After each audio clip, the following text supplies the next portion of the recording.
আসসালামু আলাইকুম। Hello everyone, কেমন আছেন সবাই? অনেকদিন পরে পিঠার একটি ভ্লগ নিয়ে আসলাম আবারও।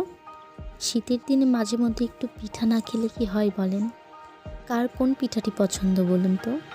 আমার তো সব ধরনের পিঠাই ভালো লাগে। আজকে বানাচ্ছি পাটিসাপটা পিঠা। পিঠার আরও একটি নাম আছে, অনেকে কিন্তু আবার বলে পাটি জড়ানো পিঠা। এই পিঠার ব্যাটারটা একটু সুন্দর মতো করতে হয়। আপনারা সবসময় চেষ্টা করবেন উষ্ণ কুসুম গরম পানি দিয়ে এই পিঠার ব্যাটারটা তৈরি করতে।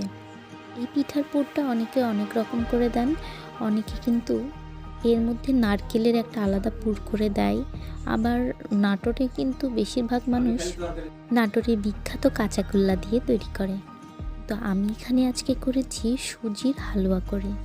এর হালুয়ার মধ্যে একটু কনডেন্স মিল্ক দেওয়াতে হালুয়াটা খেতে একটু বেশি মজা হয়। সন্ধ্যার নাস্তায় যদি এরকম একটু পিঠা বানিয়ে নেন তাহলে কিন্তু নাস্তাটা সুন্দর হয়ে উঠবে। আমাদের বাসায় মিষ্টি জিনিস একটু কমই চলে, তবু মাঝে মাঝে আমি একটু এই পিঠাটা বানানোর ট্রাই করি, কারণ আমার খেতে ভীষণ ভালো লাগে।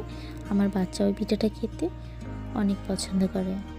পেজে নিয়মিত কাজ না করার কারণে পেজ আমাকে লাল বাতি ধরিয়ে দিয়েছে, সেই জন্য মনটাও উঠে গেছে।